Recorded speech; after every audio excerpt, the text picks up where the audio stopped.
1.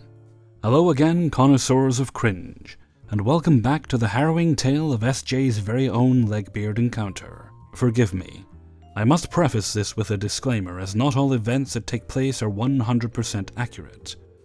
Our minds are fuzzy on some of the details, as this whole debacle took place several years ago over the course of several months. For a little context, or a slight briefing if you will, after AJ smashed poor SJ's truck to hell, the police were called, statements were made, and a warrant was issued for AJ's arrest. This is where things get sticky, dear readers. AJ's father was a very prominent lawyer in our little town, and her grandfather was a judge. See where this is going? So while the evidence of AJ's crimes were overwhelming, and SJ had a pretty decent lawyer, in reality it didn't matter very much. Some stories aren't so cut and dry. Good doesn't always conquer evil, and right doesn't always triumph over wrong. SJ only received a small portion of what his truck was worth in damages, and no further legal action was taken against AJ, much to our anger and frustration. SJ didn't give up though, bless him. He fought, he appealed, and he demanded justice until the courts were sick of seeing him. Fast forward 4.5 months, around mid-December, where the really juicy part happened. See, although AJ faced very little in the ways of justice from the legal system, she faced the wrath of our collective anger and frustration. SJ's fight had garnered much attention from people in our community, many of them siding with him, and mine and Spooky's constant persistence on SJ's behalf caused our other friends and family to get involved as well. Huge disclaimer, I do not condone harassment of any kind under any circumstance. But that being said, I cannot control the actions of others, and as a side effect of our crusade, AJ started getting harassed by our friends, some family and even people we didn't know. Hateful letters, dog crap in bags on her porch, vandalism to her car and apartment, and in one extreme case, someone burned a barrel of cow manure in her dad's driveway. This went on for months, and in mid-December it all came to a head when AJ messaged SJ through a letter, asking to meet for coffee and discuss things. Spooky and I were at SJ's house discussing his options. I don't know, mate. Seems kinda fishy she's asking to meet now, don't you think? She says she wants to put an end to all this bullshit. Shouldn't I at least hear her out? What if it's a setup of some kind? You watch too much TV, what could she possibly gain that she doesn't already have? Well, if you're going, we're coming too, moral support and all that shit. Agreed. SJ nodded, his brow furrowed with worry. SJ is not normally one to stress out about things, a usually very go-with-the-flow type of guy. But over the course of this drama, he'd begun to be worn down, lose sleep, and become a shell of his former self. It broke my damn heart, and made me hate AJ with a venom I'd not thought possible. After some protest from SJ and mine and Spooky's insistence, we agreed that Spooky and I would observe from afar, out of AJ's line of sight so as to make sure she was on the level and not faffing us about. The day of the meeting came. A small coffee shop that was favored highly among us locals was chosen, and Spooky and I arrived 10 minutes ahead of time to pick a good vantage point. We chose a secluded table in the far corner, sitting beside each other, hiding behind menus. Stealth mode engaged. I should also point out, this was before Spooky and I began dating, so I still had butterflies out of the wazoo anytime I was near her. I'm a dork, I know. The minutes ticked by with Spooky and I not very subtly peering around our menu wall for signs of SJ.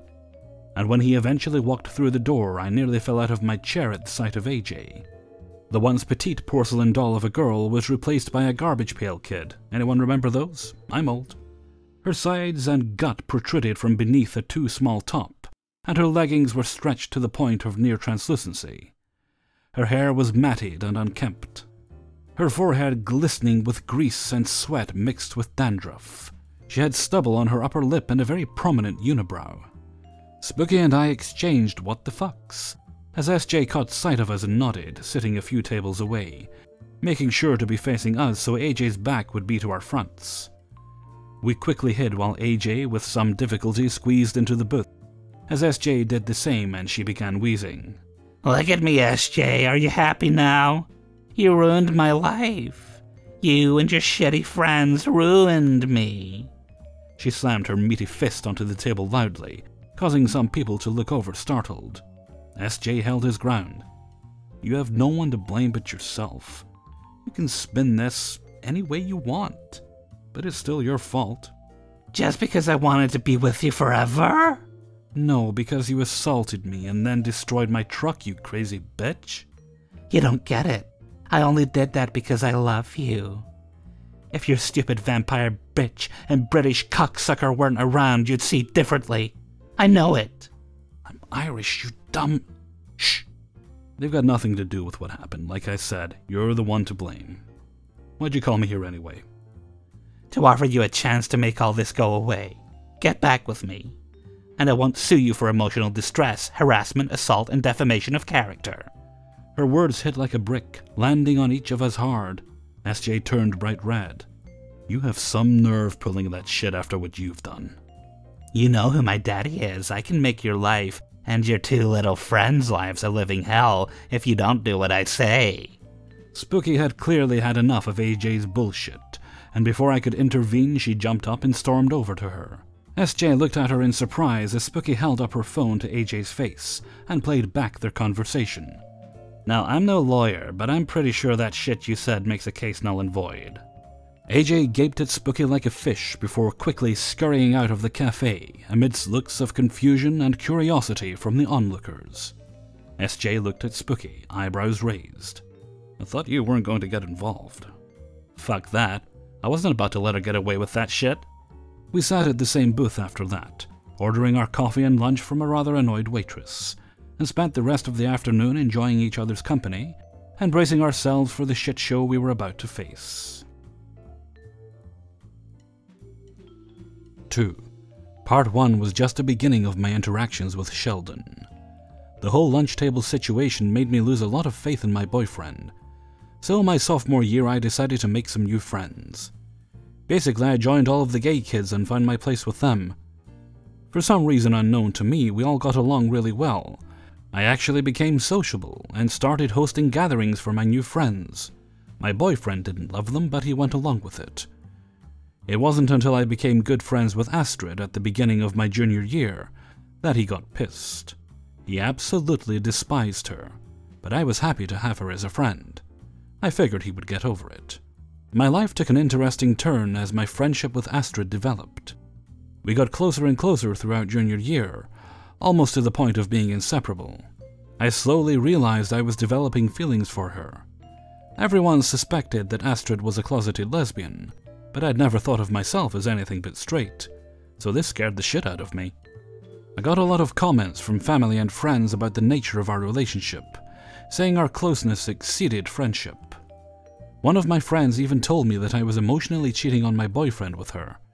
I eventually came to terms with the fact that I was in love with her. Astrid and I broke up with our boyfriends at the end of junior year.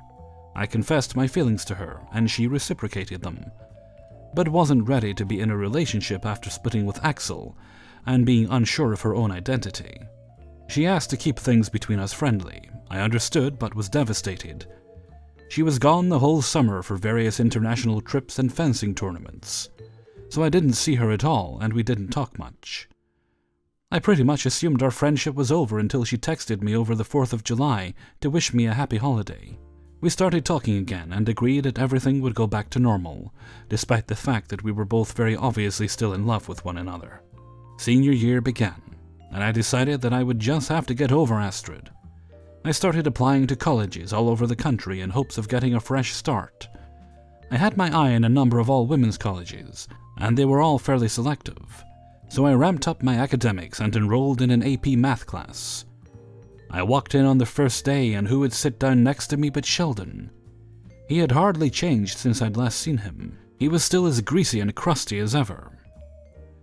Having grown a lot both physically and emotionally, I decided to confront him about the incidents of freshman year.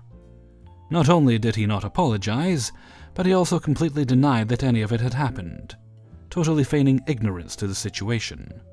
He said he remembered nothing that I accused him of. I believed him at the time, but looking back on it, he was definitely lying. Our relationship actually improved through the class. His dad was a statistics professor, and he bragged regularly about how his dad had some sort of statistical regression named after him, so I always went to him with questions. He was only marginally helpful, but never condescending. He was so nice to me that I figured he had turned over a new leaf, even though he complained regularly about Yale hounding him for his academic excellence, even though he didn't want to go there. I clapped back at him and kept his ego in check. Our relationship became a friendly one that didn't really exist outside of the class, but our arguing turned more into banter and we could bounce ideas off of each other. I decided he was a pretty alright guy. Alas, all good things must come to an end. One day he came into class and asked me, "You're best friends with Astrid, right?" I replied that of course I was. That was the end of the conversation. I figured he was just trying to make friendly small talk with me.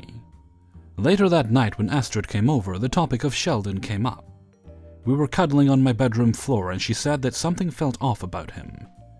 Apparently he and Axel were no longer friends, but Sheldon kept trying to talk to her. He would come up to her in the halls and walk her to class.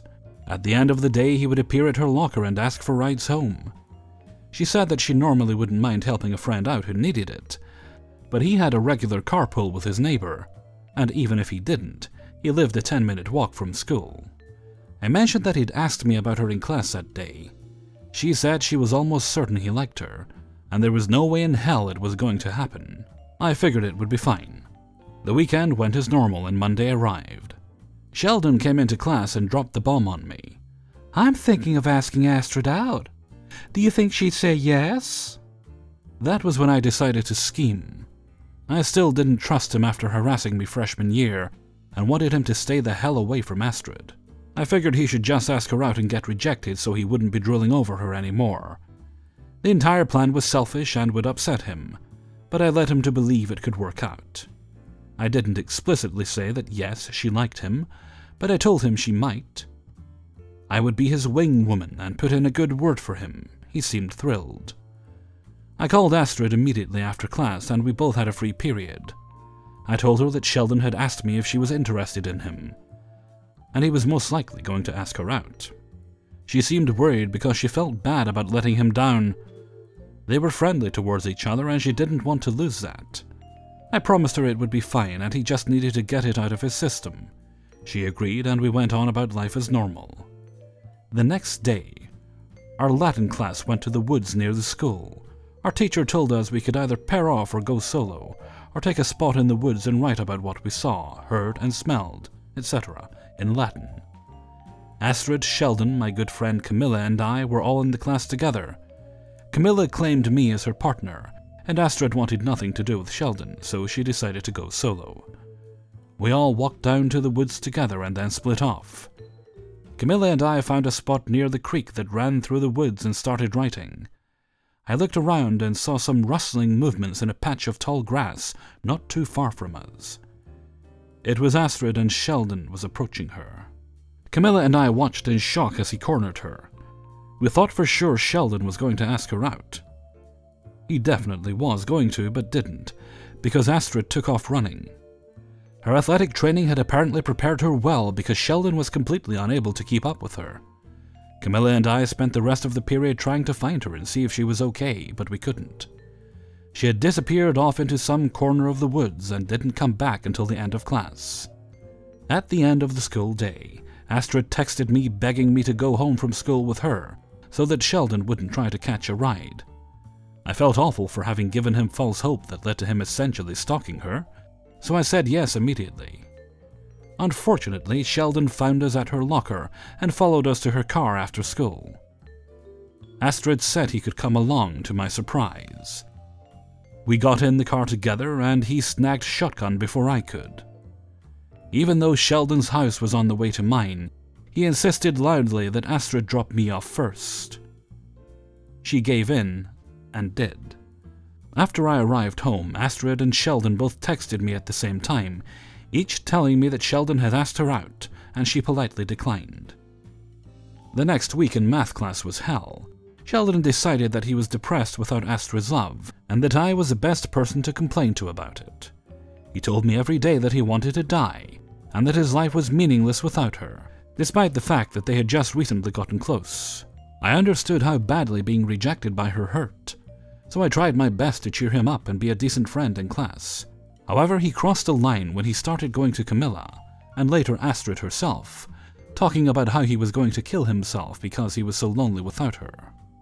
Camilla, having suffered from depression and suicidal thought for a long time, told him she was worried about him and was going to refer him to somewhere for help. He perked right up after that. Things surprisingly got better from there. Astrid and I ended up steadily dating a few months later. Our relationship was never as idyllic as I would have hoped, but I'm grateful I got to share that experience with her. I realized later in the year that I had been horribly manipulative in the whole situation between her and Sheldon, so I did my best to make it right. Sheldon and I went out to a play together that winter. Later in the spring, our Latin class went on a trip to Rome, and we spent a lot of time together and made amends. We decided we were even and buried the hatchet. Due to a rough breakup with Astrid and geographic distance from Sheldon, I am not on speaking terms with either of them at this moment in time. Nevertheless, I hope they're doing well. 3. Greetings, fellow Neckbeard enthusiasts. Boy, do I have a story for you. And I'm warning you now, this is going to be a long one. So grab your menage of alcohol and a mandatory bowl of popcorn and enjoy the shit show. The cast of characters. A. Hey, I'm A. I'll be your narrator for this story. I'm a 5'7" chocolate brown-haired girl. I'm also a girly tomboy. Some of my hobbies I have would make me neckbeard bait. For context, my name can be gender neutral, for example Sam, Samuel, or Samantha. M, my manager. Picture a Brock Lesnar lumberjack without the beard.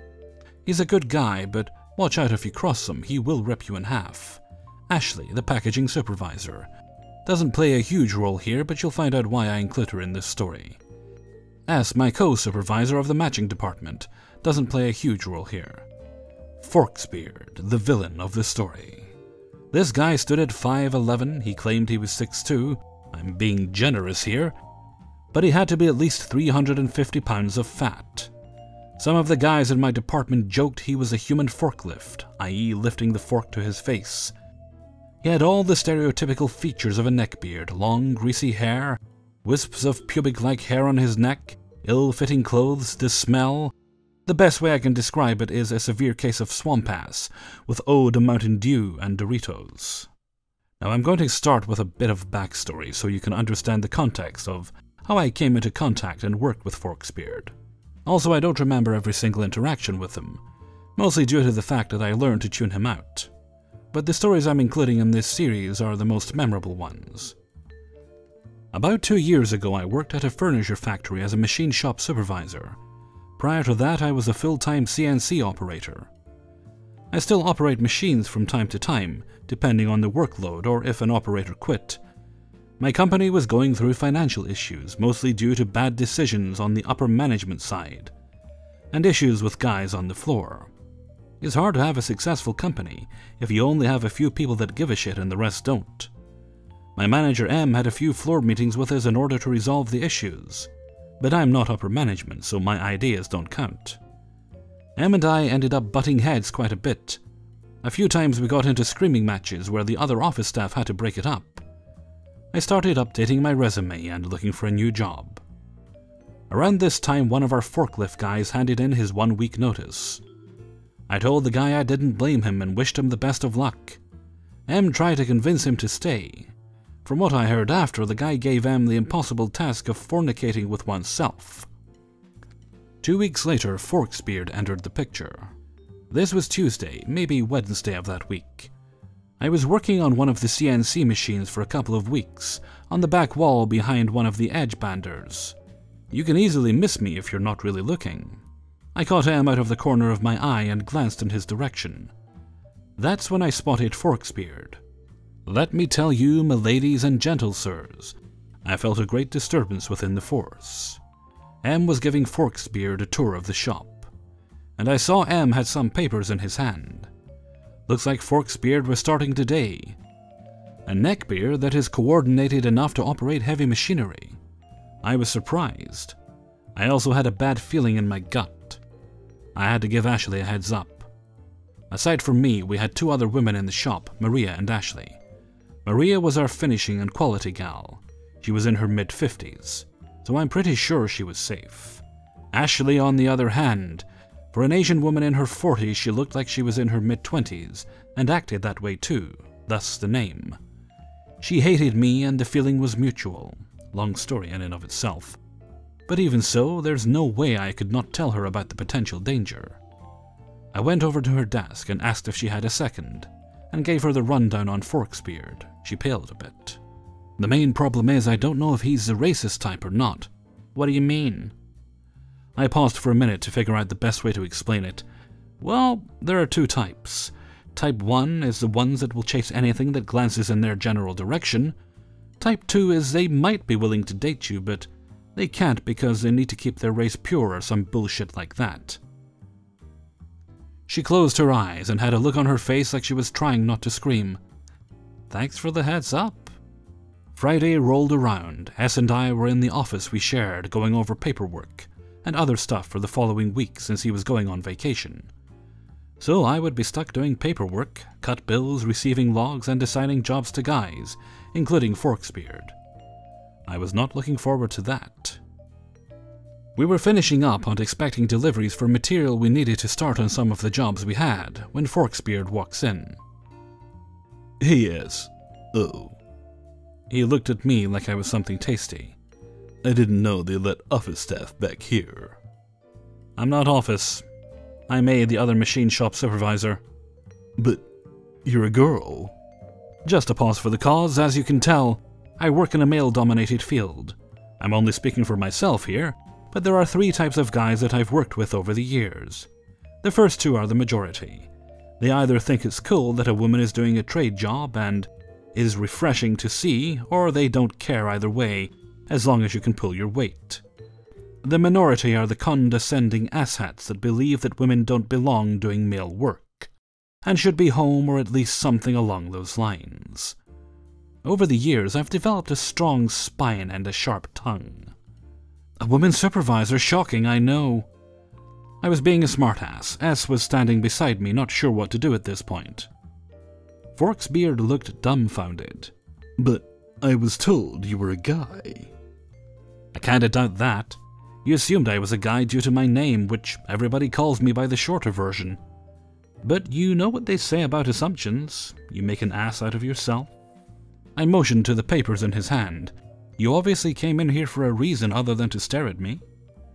Forksbeard turned a bit red in the face. He glanced at the papers he had, then handed them over to S and quickly left.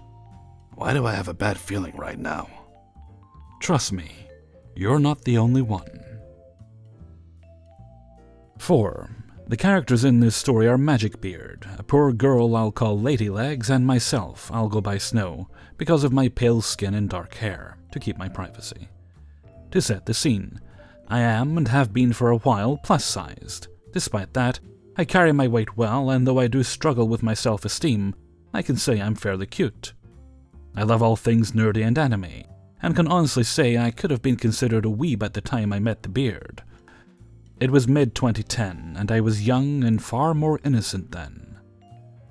I was on Gaia Online, a site I loved in my youth, wandering around in towns when I'd met him. From the avatar, there was no way I would know by looks the beard I had encountered. He had approached me as I was talking to a few others about some, I can't remember exactly, but I can say based off myself at that time that it was anime. We hit it off, and when I had to leave he sent me a friend request which I promptly accepted. We had talked for a few days, all the while he was showering me with compliments and flirting with me, something that I wasn't used to, and I stupidly fell for. He asked me out and I accepted. A few days into the relationship, he asked me to make a Skype so we could video call, which I did, and for the first time, saw him. He was very overweight, which I honestly don't have a problem with, and on that day he was wearing a bowler hat, button-up shirt and vest. Both were a bit too small on him, with a goatee that devolved into a neckbeard, coating both of his chins. One of the first things he said to me was, "Ah, you're bigger than I expected." Which took me back slightly, but he tried to recover by saying, "It looks good on you, though." I felt hurt by it, but brushed it off as an awkward statement, and that he was probably nervous. During the call, he told me about his job, that he loved magic and was hoping to be a professional magician. And he asked me a lot of questions, slowly getting more personal, before he flat out asked me what my kinks were. I didn't really know how to respond, as I was still very naive, then simply and bashfully told him I didn't know, but was willing to try anything at least once. He went on a long rant about his kinks. I'll spare you the full list and just go with the most prominent one. He loved socks on feet. He liked pictures of socks on feet. He liked videos of socks on feet. And he liked when a woman stepped on him with her socked foot. At this point in the conversation, I was very anxious, looking for a way to change the subject or end the call, and I was still not ready for that kind of information, and I had thought it was a little too early on in the relationship. Luckily for me, he had to go to work and hung up rather quickly after. He messaged me a few hours later, back to his charming self, and told me he had a wonderful time talking to me that evening and apologized if he made me uncomfortable. He lulled me into a sense of security and sweet-talked me into giving him my cell number. It was night and day. He was wonderful over text, but any time he calls or Skyped me, it was awkward and riddled with sexual innuendo. But somehow he managed to get me okay with what he was saying, and even feel like I should let him say these things because he was my boyfriend. Another week in the relationship goes by when he asks me for a picture of my socks. After several hours of prodding, pushing, and pleading, I relented and sent him a picture. He immediately began praising me, telling me how beautiful my feet were, and slowly but surely getting me to do more and more things. The relationship continued on like this for about another month. At this point, he was trying to get me to come visit him. He lived several states away, and even had come up with a plan that I could go to this anime convention with him, where he would get a hotel and he could teach me all the adult things I needed to know. Honestly, my stupid mind thought this was an amazing idea, and I started planning for it. Now, something I've neglected to mention, but I will now say, is that throughout the relationship he was rather controlling. He gave me an exact time frame of when I could talk to him and always seemed to be at work, something I didn't question. He would also tell me not to wear certain things. He believed plus-sized people could only cosplay plus-sized characters, and other things like that. He had even told me to delete my Facebook because social media is stupid, and he didn't have one, so why would I? Which I flat out refused to do, as I used it to talk to family that I never got to see. This all came to a head when we were talking on the phone one day. Somehow we got on the topic of goths and emos. I had a love of the aesthetic and had, at the time, been struggling with self-harm, which he proceeded to say, "They're all fake, cutting themselves for the attention. They should all just kill themselves." I was floored, and proceeded to question him. "I consider myself emo, do you want me to kill myself?" And was flabbergasted by his response, starting by loudly yelling, "Yes!" and following it up with, "I can't be with a fake-ass bitch like you." It took me a few moments of deep breathing just to keep myself from screaming into the receiver, as he continued his tirade of abuse and expletives. But once I was ready, I calmly stated, "Fine, goodbye, Magicbeard," and hung up.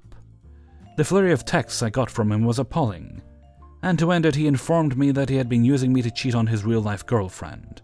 I was hurt, but more importantly, I was livid. I proceeded to block his cell number and went onto his Gaia profile to block him, when I noticed a picture he had on it.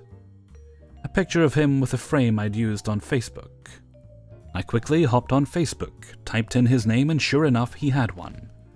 On his profile it stated, "Magicbeard is in a relationship with Ladylegs, a lovely young legbeard twice my size. I found the anger and courage to message her," telling her about my 2-month-long relationship with her boyfriend, and how, when he dumped me, he confessed to cheating on me with her and vice versa. How I was so sorry about all this, but that I knew she deserved better. If she wanted any proof, I could send her screenshots.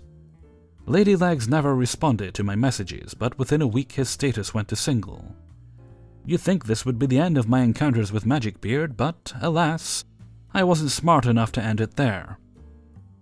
A few years later he had messaged me, and in an attempt to be civil, I talked with him. He whined about how hard it was to find love and that he couldn't get a date, and that no girl was messaging him on this dating site he had joined. I offered to look over his profile and give him some feedback, which he accepted. He sent me the link, and it took me all but a minute to see what the issue was. The third line of his bio was him going into detail about his kinks and turn-ons, and then a long list of must-haves for any girl that wanted to date him. When I told him he should probably not put his kinks up front and center, he went off on me saying, "Girls should just accept me for how I am." I laughed as I typed my reply. Sorta like how you did when we were dating. Oh wait, you dumped me for superficial reasons and proceeded to make an ass of yourself. He sent a long list of expletives at me and blocked me on Facebook, but I made damn sure to block him on everything else. 5. This story is long, so bear with me. I'm female, Latina Scottish, 5'6", long red hair, green eyes, bronze skin, and was, at the time, a muscular 127 pounds. I was on the high end of pretty, but not gorgeous by any means. I worked as a cocktail waitress and artist model when I wasn't going to school. When I was 20, I briefly dated a neckbeard. For the sake of this story, let's call him Downerbeard. Let me tell you about Downerbeard. He's around 5'9", skinny, with long, stringy black hair, which he apparently washed by patting shampoo on the top of his head, then rinsing. Was unemployed, hygiene deficient, nicotine saturated, and had never heard of deodorant, and was a closet alcoholic, which I didn't know about but is relevant. He had a long hangdog face set in a perpetual "my life sucks and the world owes me" expression, which morphed into a catbutt face whenever he got mad or embarrassed. He wore ratty jeans, old cowboy boots, which for some reason stank like fresh cat turds on a hot day when he took them off, and he didn't even have a cat. He wore the same 4 dirty metal t-shirts, and a dirty fringed leather jacket which reeked of cigarettes and BO. He didn't sport a neckbeard or fedora, nor did he smell of Doritos, but he was very arrogant, ignorant, sexist, lazy, and entitled. He was also a mooch. He bummed cigs, expected people to buy him food, beer, and take him places.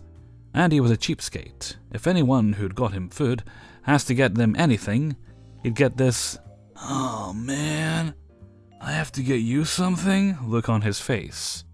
He was clumsy, often breaking other people's stuff, then acted like he hadn't done it or got defensive if someone bitched. Once while getting into a friend's boat, he grabbed the plexiglass windshield rather than the handrail and broke it. Instead of apologizing, he ignored it. He also invited himself to parties, outings, and camping trips, and more often than not ruined the trip for everyone else. He once dislocated his knee by slipping on some rocks in his ratty boots while drunk, forcing half the group to cut the trip short and drive him to the nearest ER, which was 2 hours away. They'd only just set up, so everyone was pissed. He'd also crash parties and be such a whiny asshole that people avoided him. He played lead guitar in a local, mediocre band, which played a few low-end venues with very small crowds. Downerbeard felt this made him a rock god and would walk around like he was too good to be around us mere mortals. That is until the band broke up. We met in late 1990. My then boyfriend TJ rented a room from Downerbeard's uncle, who he lived with. We were friendly, but not friends. This changed 3 months later when I caught TJ cheating. I was crushed, especially when I found out it was with 3 different girls. One turned out to be Downerbeard's ex. Yes, he actually had a girlfriend, but they'd broken up months back. Found out why later. TJ had early on told me a few things he'd done to Downerbeard, and had by now moved to an apartment. So I one day asked Downerbeard over and had him listen in on my phone extension. This was the 1990s when I called TJ, who didn't know I knew he was a cheater. I'm not going to go into detail, but let's just say after hearing my soon-to-be ex brag about how he stole Downerbeard's money, pot, new leather jacket, and had slept with his girlfriend before they'd broken up, I got myself an ally. He later warned me that my ex, who was supposed to bring back my stuff, was actually going to try to make me get back with him and probably saved me. This was the only good thing he ever did for me. After dumping TJ, who I actually had to force out of the house by holding a 12-inch hunting knife to his groin when he tried to hit me for not taking him back and telling him to fuck off, Downerbeard and I became friends. I can only claim temporary brain damage for what happened next. So there I was, heartbroken, vulnerable and lonely, prime beard bait. And Downerbeard took full advantage. One thing led to another and we started dating. For the record, I never had sex with him. This is important later. Almost immediately, the neckbeardery began. He expected me to clean his room, which looked like someone had exploded a giant landfill bomb mixed with toxic waste in it. Said I had to do his laundry, which at this point was evolving into semi-intelligent life forms. He also pressured me to spend the night, which I wouldn't do as I feared his clothes might attack me in the night, because he wanted to wake up and have breakfast with me, i.e. have me cook for him, not to have him make me breakfast. Keep in mind, this is only the second day of us dating. By day 4, he expected me to cook for him and/or buy food. Sandwiches were preferred. By day 5, I was expected to drive him everywhere, day or night, whenever he needed me. He never felt he needed to give me money for gas, and would get mad if I said no or didn't answer my phone. He'd forget I went to school and that I needed to sleep. I found out that he'd been telling people that his new girlfriend had a car and she'd take him anywhere he wanted without question. Anytime, day or night. He also wanted sex.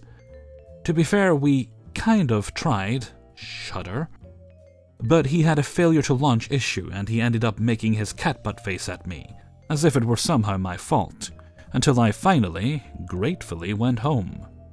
He liked to come over without calling, and let himself into my house. My parents never locked the front door and into my room to wait for me. I hated when he did that. I'm rather territorial and don't like my area invaded. I told him this and I said several times to call first and that if he came by and I wasn't home, not to go in my house, to please stay out of my room, and to not leave my bedroom door open when I wasn't there. This was especially important since I'd gotten a pet mouse, gift from a friend, which my cat was very interested in. The mouse had come in a big fishbowl with a lid that didn't quite fit. I intended to get a better cage but didn't have the money, hence the closed door. Because my cat wanted my mouse in the worst way, I kept my bedroom door closed at all times. I had made it very clear to Downerbeard why I was keeping my door closed, and told him several times why he needed to follow my rules. He promised up and down that he would. You can guess where this all headed. On day 7, I came home to find my bedroom door wide open, the fishbowl in pieces on the floor, and Downerbeard trying to clean up blood and pieces of glass and a guilty look on his face. It didn't take a genius to figure out what happened. He opened his mouth to, I think, apologize, but I cut him off, saying, "Go home, Downerbeard. Don't say a word, just go home." I was beyond furious. He left without a word and called later that night to explain himself, aka justify his screw-up. But that quickly devolved into how it was actually all my fault for not having a proper cage, and hadn't told him clearly enough why I needed to keep my door closed. If I could have strangled him through the phone line, I would have. Instead, I hung up on him and didn't answer my phone for the rest of the night. Day 8 was when things really took a turn for the stupid. This is where Downerbeard started blaming me for, well, everything. He went on this long rant about how it was my fault he didn't have a job, that he, at 24, still lived with his uncle, my fault his house was a dump, and he didn't have clean clothes, dishes, or groceries because I wouldn't get them for him. My fault he had no car, I wouldn't let him use mine, and his shitty childhood was somehow my fault. I must have a time machine. And his erectile dysfunction was most definitely all my fault. I found out later that his closet drinking problem I hadn't known about was the reason for his limp noodle, and the reason his ex stumped him. It was all her fault too, by the way. By day 9, I'd had enough. I went to see him, felt he deserved more than a phone call, and as nicely as I could I told him we were done. At first he just stood there looking equal parts sad and hurt, But pretty soon, Catbutt-Face made its appearance and he started cussing. I left, relieved it was over. My parents had gone on a trip that day, so I decided to sleep on their waterbed and veg out in front of the TV when the phone rang. I answer it. Hello? At first there's silence, then breathing, followed by, of all things, growling. I didn't know who it was at first, but that became clear real fast. Downerbeard. He was very drunk and very, very pissed. "How can you do this to me?" he yelled, slurring his words slightly. "After all I did for you, after I helped you and was there for you. Bitch! You heartless cunt! You're like all the other cunts that take advantage of good guys and treat them like shit. Bitch! Bitch!" Moan, moan. What he'd done for me. Really? You'd think we'd been together for years instead of only 9 days. I rolled my eyes and covered the earpiece. The only thing he'd done was kill my mouse. I thought about yelling at him or hanging up, but decided it would be best to let him get it out of his system.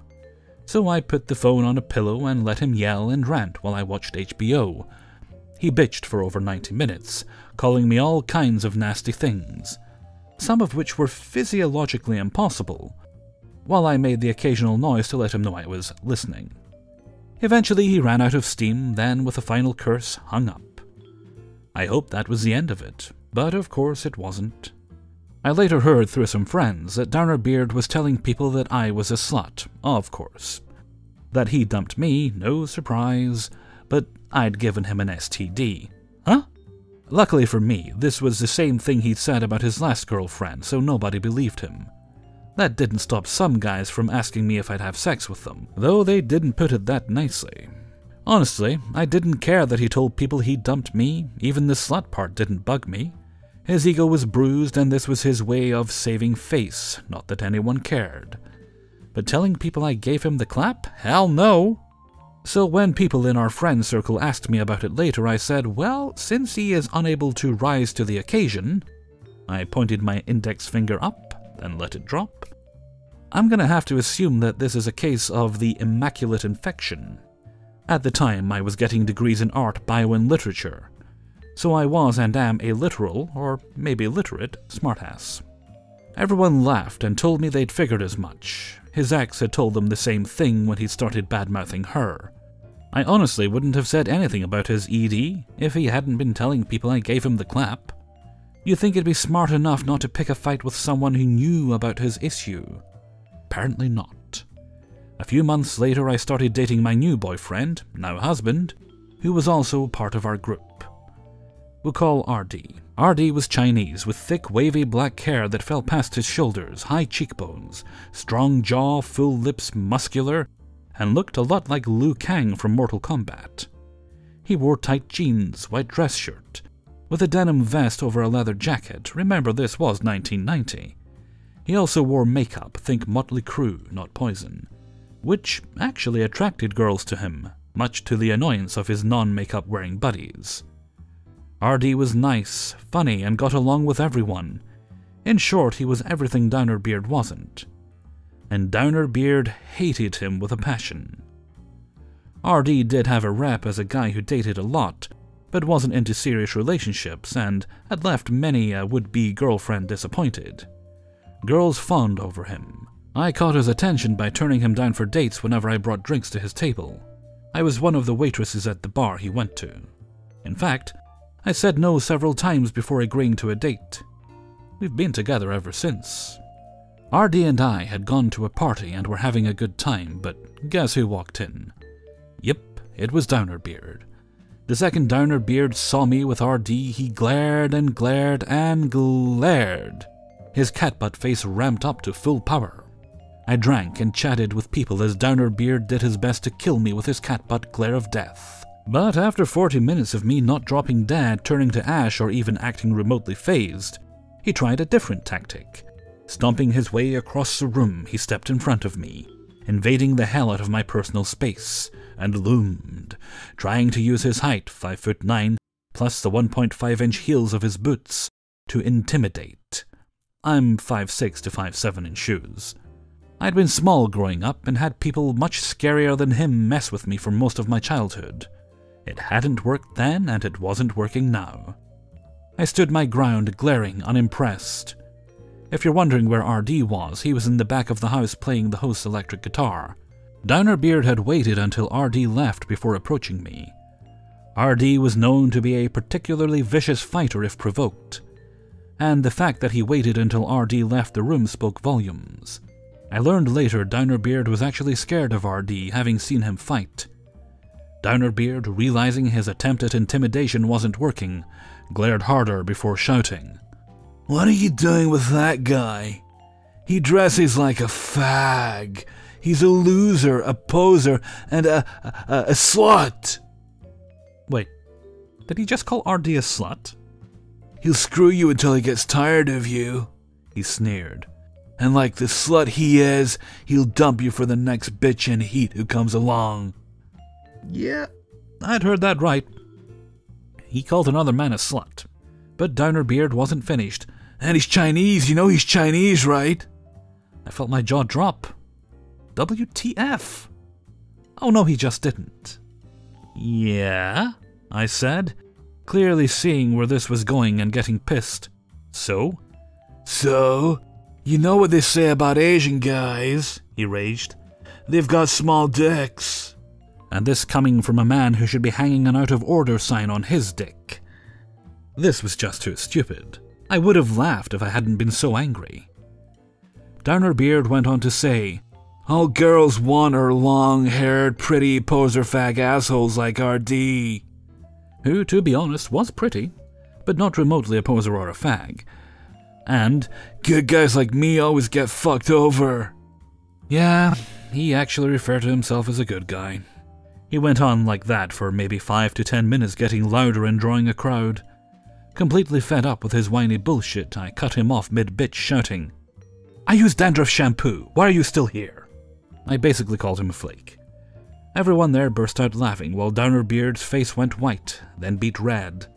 Without another word, he stomped off to the other side of the room, where he remained, cursing and bitching about how much of a cunt I was, how I was going to be sorry for being with such a slut, etc., for nearly an hour, until the host told him to leave because he was depressing everyone.